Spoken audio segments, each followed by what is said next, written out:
Hello दोस्तों, Vindhya civil service academy में आपका स्वागत है। तो हमने मध्य प्रदेश से स्टार्ट किया, जिनमें से मध्य प्रदेश का गठन तथा उसके बाद मध्य प्रदेश का भौतिक विभाजन को कवर कर लिया। यदि आपने इन दोनों वीडियो को नहीं देखा है तो हमारे चैनल में जाके पहले दोनों वीडियो को देख लीजिएगा। तो हम आज पढ़ने वाले हैं मध्य प्रदेश की जलवायु। सबसे पहले समझते हैं जलवायु क्या होती है। एक जलवायु होता है, एक मौसम होता है। मौसम, तो आज हम समझने की कोशिश करते हैं जलवायु। तो जलवायु को ऐसे हम डिफाइन कर सकते हैं कि किसी क्षेत्र,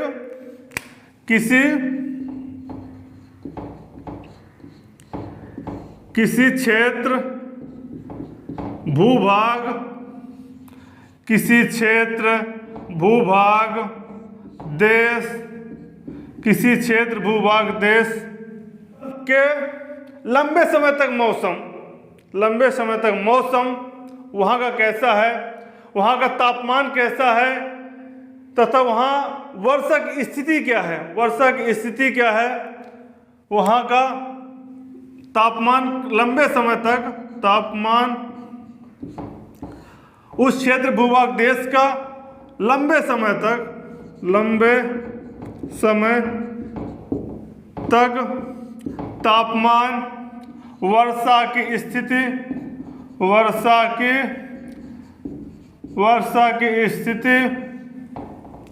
पवन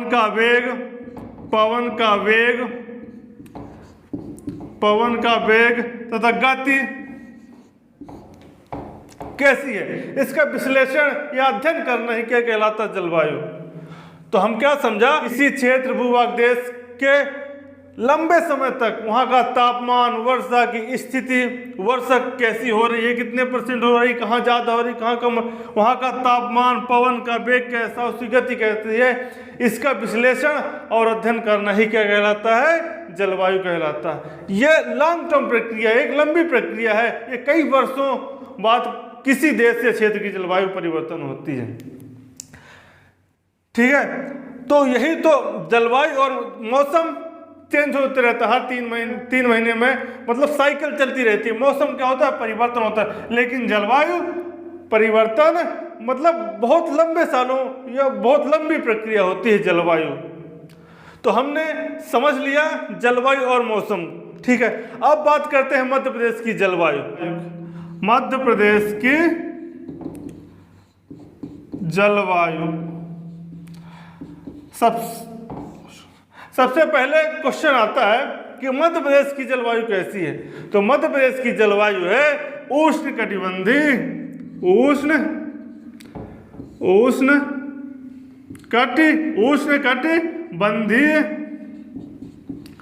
उष्णकटिबंधीय मानसूनी जलवायु। कैसी जलवायु है, उष्णकटिबंधीय मानसूनी जलवायु है। अभी आपके दिमाग में क्वेश्चन आ रहा होगा कि कैसे उष्णकटिबंधीय जलवायु है, ये क्या होती है। तो देखिए, मान लीजिए ये अपनी क्या हो गई, पृथ्वी हो गई। ठीक है, ये अपनी हो गई विषुवत रेखा, 0 डिग्री को क्या बोलते हैं, विषुवत रेखा। ठीक है, और ये ऊपर वाली अपनी हो गई 23.5 डिग्री कर्क रेखा। ध्यान समझिएगा, आपके कंसेप्ट क्लियर हो जाएंगे। ये होता है मकर रेखा, ठीक है। ये हो गई 23.5 डिग्री कर्क रेखा और 23.5 डिग्री मकर रेखा। ठीक है, जो अपना भारत है अपना यहाँ पे,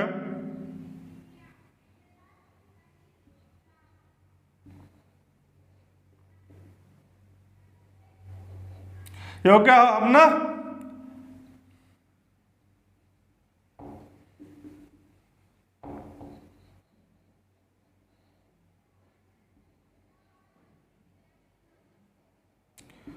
तो क्या हो गया अपना भारत। जो कर्क रेखा है भारत की कहाँ से निकलती, बीचों बीच से निकलती है, और बीच में क्या है अपना मध्य प्रदेश कितने जिलों से होकर निकलती है? मध्य प्रदेश से निकलती है 14 जिलों से होकर निकलती है। भारत के कितने राज्यों से गुजरती है? 8 राज्यों से। ठीक है, के बीचों बीच से क्या निकल रही है? कर्क रेखा।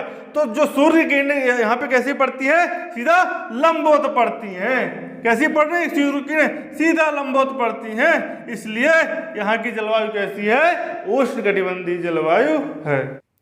अब हम देखते हैं मध्य प्रदेश की जलवायु को प्रभावित करने वाले कारक। ठीक है, तो देखते हैं कौन कौन सी कारक मध्य प्रदेश की जलवायु को प्रभावित करते हैं। सबसे पहला करता है समुद्र तल से दूरी। समुद्र तल से दूरी, अपना जो मध्य प्रदेश है समुद्र तल से क्या है? दूर पे स्थित है। दूसरा देखते हैं मध्य प्रदेश की भौगोलिक स्थिति। मध्य प्रदेश की भौगोलिक स्थिति।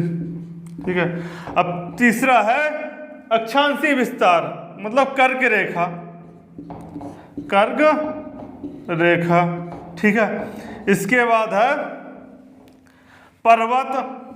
पर्वत और पठार।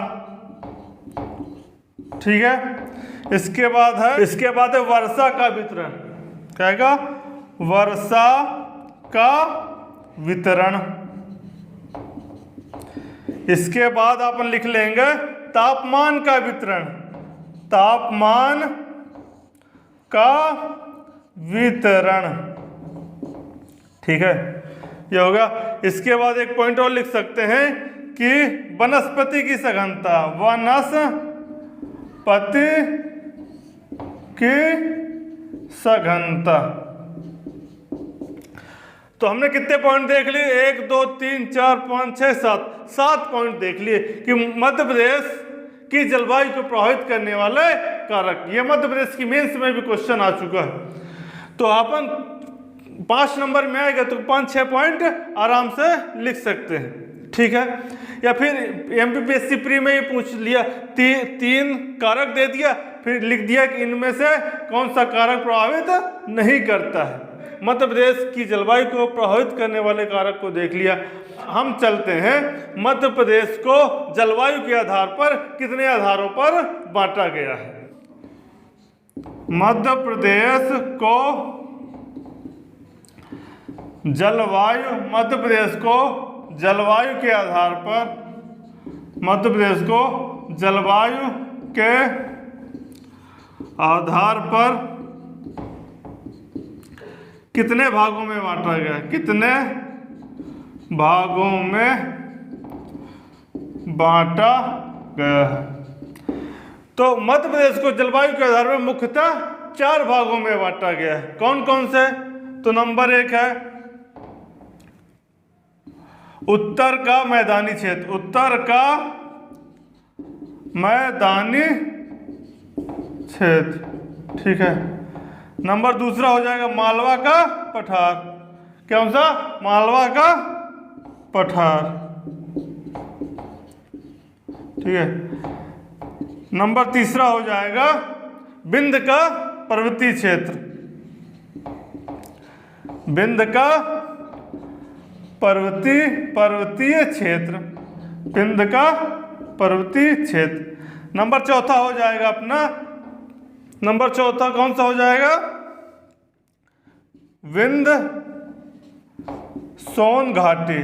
विंध्य सोन घाटी। ठीक है, तो मध्य प्रदेश के जलवायु के आधार पर कितने भागों में बांटा गया? 4 भागों में। कौन कौन से? उत्तर का मैदानी क्षेत्र, मालवा का पठार, विंध्य का पर्वतीय क्षेत्र तथा विंध्य सोन घाटी। ठीक है ना? तो हम इन जलवायु प्रदेशों को मैप के माध्यम से समझने की कोशिश करते हैं। तो सबसे पहले मध्य प्रदेश का मैप बना लीजिए।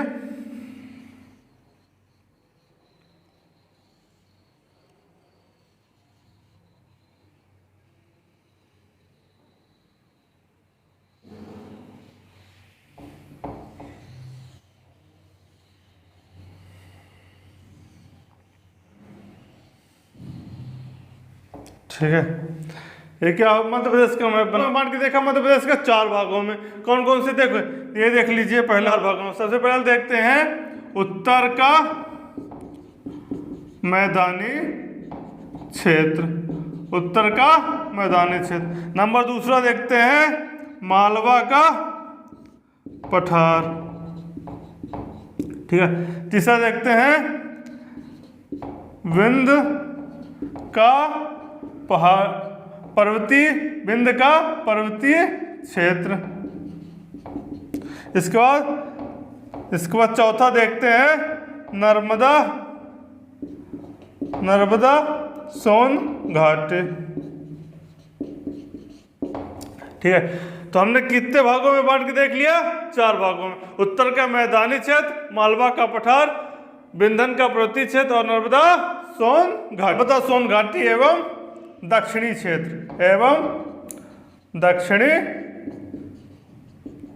क्षेत्र तो चारों भागों की जलवायु को अपन देख लेते हैं। यहाँ मेनली यहाँ जो है उत्तर भारत में महाद्वीपीय जलवायु पाई जाती है। कौन सी? महाद्वीपीय जलवायु, ठीक है। मतलब गर्मी में, ग्रीष्म ऋतु में क्या पड़ती है? अत्यधिक गर्मी। क्या पड़ती है? अत्यधिक गर्मी। और शीत ऋतु में क्या पड़ती है? अत्यधिक ठंड। ग्रीष्म ऋतु में अत्यधिक गर्मी, तो शीत ऋतु में अत्यधिक ठंड पड़ती है। इसके बाद देखते हैं मालवा का पठार। यहाँ पे कैसी जलवायु पाई जाती है? यहाँ पे कैसी जलवायु पाई जाती है? समशीतोष्ण। मतलब गर्मी में ना ज्यादा गर्मी, ठंड में ना ज्यादा ठंड। विंध्य पर्वतीय क्षेत्र की बात करें तो यहाँ गर्मी में साधारण गर्मी और ठंड में साधारण ठंड पड़ती है, ठीक है। अब देख लेते हैं नर्मदा सोन घाटी तो दक्षिण क्षेत्र। यहाँ पे गर्मी में अत्यधिक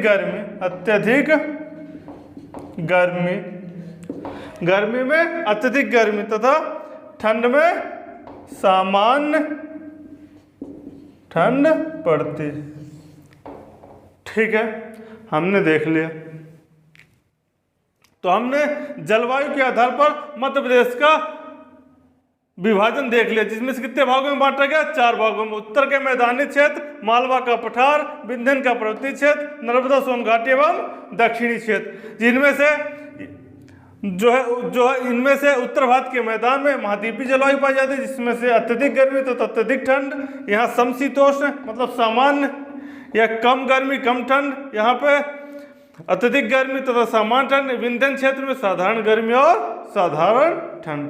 अब हम देखने की कोशिश करते हैं मध्य प्रदेश में मौसम, मतलब कैसे परिवर्तन होता है। ग्रीष्म ऋतु, वर्षा ऋतु, बसंत ऋतु, इसके बाद शीत ऋतु को हम देखने की कोशिश करते हैं। और ये देखने की कोशिश करते हैं कि मध्य प्रदेश में वर्षा कहाँ पे अधिक होती है, कहाँ पे कम होती है, तथा उसके बाद मध्य प्रदेश से वर्षा कौन सी हवाएं मध्य प्रदेश से वर्षा कराती हैं। तो चलिए देखते हैं, ठीक है। अब ग्लोब के माध्यम से समझते हैं हम, ठीक है।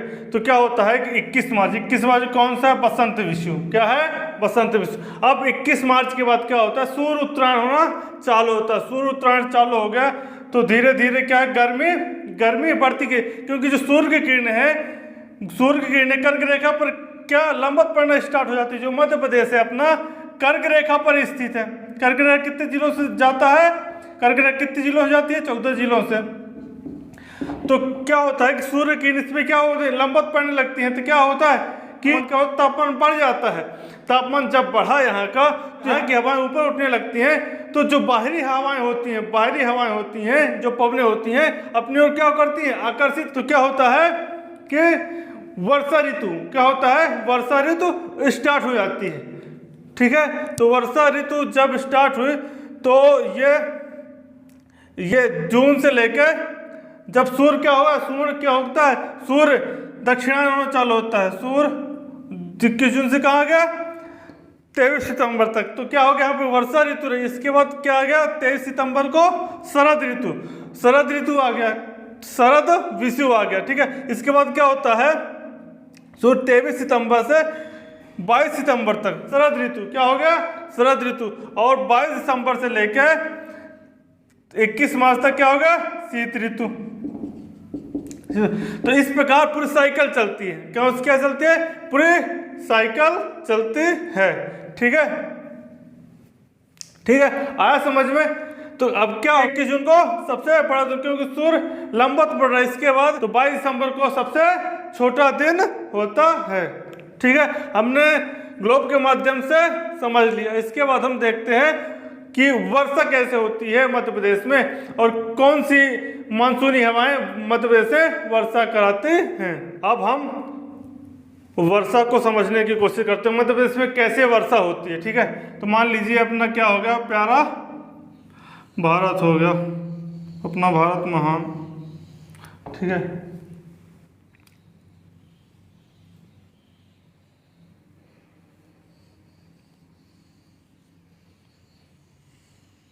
ठीक है, ये अपना क्या हो गया प्यारा भारत देश, ये अपना हो गया, ये प्यारा हो गया अपना मध्य प्रदेश, ठीक है। क्या हो गया अपना मध्य, मान लीजिए जैसे ये हो गया अपना इधर विषुवत रेखा, तो क्या होती है व्यापारिक पवनें, ये अपना समुद्र हो गया, समुद्र, ठीक है। तो विषुवत रेखा पे नीचे के व्यापारिक पवनें, क्या व्यापारिक पवनें चलती रहती हैं। अब क्या होता है कि ये जो अपना विषुवत रेखा है, तो फेरल के नियम के अनुसार क्या होती हैं, जब ये व्यापारिक पवनें ये विषुवत रेखा को पार करती हैं तो कहाँ पे मुड़ जाती हैं, मुड़ जाती हैं भारत की ओर इधर, ठीक है। तो ये अपना उत्तर हो गया, ये हो गया दक्षिण हो गया, ठीक है, ये पूर्व हो गया, ये पश्चिम, ठीक है। तो सबसे पहले इस मालाबार तट पे टकराती है, इससे होती है कौन सी मानसून से, दक्षिण पश्चिम हवाओं से अपने भारत में वर्षा होती है। किससे होती है, दक्षिण पश्चिम हवाएं। तो ये क्या होती है दक्षिण पश्चिम मानसून, ठीक है। तो यह होते हुए एक ये इसको दो भागों में बांट देते हैं,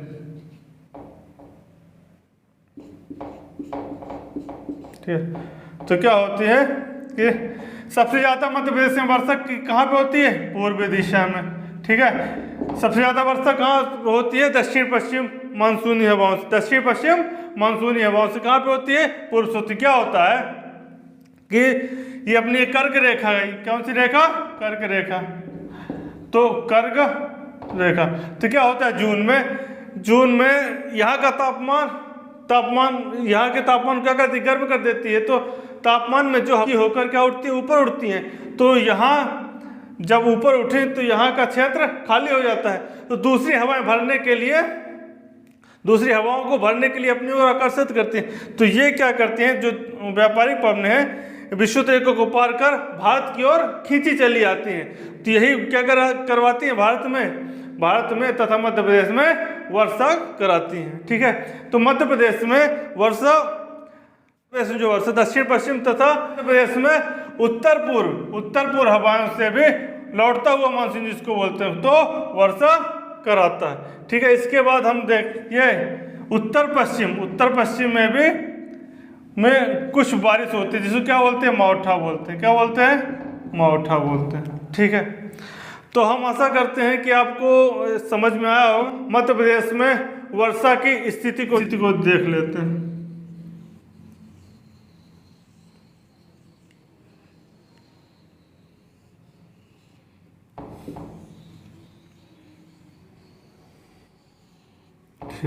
ये अपना प्यारा मध्य प्रदेश होगा, ठीक है। तो यहाँ सबसे कम वर्षा वाला क्षेत्र, सबसे कम वर्षा वाला क्षेत्र, इसमें से भिंड में सबसे कम वर्षा होती है, भिंड की गोहद तहसील में, ठीक है। इसके बाद सबसे कम, ये कम वर्षा वाला क्षेत्र, कम वर्षा वाला क्षेत्र, ठीक है, कितना 50 से 75, ठीक है। इसके बाद कम का मध्यम मध्यम वर्षा वाला क्षेत्र, ठीक है, 75 से लेकर 125, ठीक है। इसके बाद अधिक वर्षा वाला क्षेत्र, अधिक वर्षा 125 से लेकर 150, ठीक है। और सबसे अधिक 175 से प्लस। अब क्या हो गया, इससे सबसे ज़्यादा वर्षा कहाँ होती है, पचमढ़ी में होती है, ठीक है। हम कुछ क्वेश्चन को देख लेते हैं जो जलवायु तथा मौसम से पूछे जाते हैं। सबसे पहला क्वेश्चन आता है, सबसे अधिक वर्षा कहाँ पे होती है, तो कहाँ होती है, पचमढ़ी 175 प्लस, ठीक है। और सबसे कम कहाँ से होती, सबसे कम कहाँ होती है, गोहद, भिंड। तीसरा आता है सबसे कम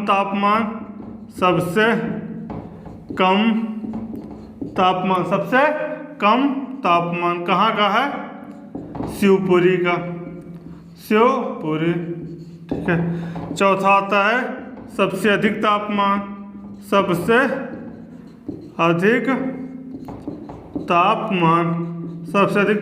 कहाँ का है, सबसे अधिक तापमान है गंजबासौदा, कहाँ पड़ता है, विदिशा में, ठीक है। इसके बाद आता है पांचवा, के बाद औसत वर्षा कितनी है, 112 सेंटीमीटर। जलवायु मध्य प्रदेश को जलवायु प्रदेश के आधार पर कितने भागों में बांटा गया है, 4 भागों में। और आ जाएगा कि ऋतुवेद शाला कहाँ है, यह इंदौर में, ठीक है। तो हमने मध्य प्रदेश की जलवायु को अच्छी तरह से कवर करने की कोशिश की है। तो यदि आप चैनल पर नए हो तो चैनल को सब्सक्राइब कीजिएगा, लाइक कीजिएगा और अपने दोस्तों को ज़्यादा से ज़्यादा शेयर कीजिएगा और ज़्यादा से ज़्यादा लोगों को जोड़ने की कोशिश करिएगा। आप लोगों का अच्छा सपोर्ट मिल रहा है और हम चाहते हैं किसी तरह आपका हमें सपोर्ट मिलता रहे। धन्यवाद।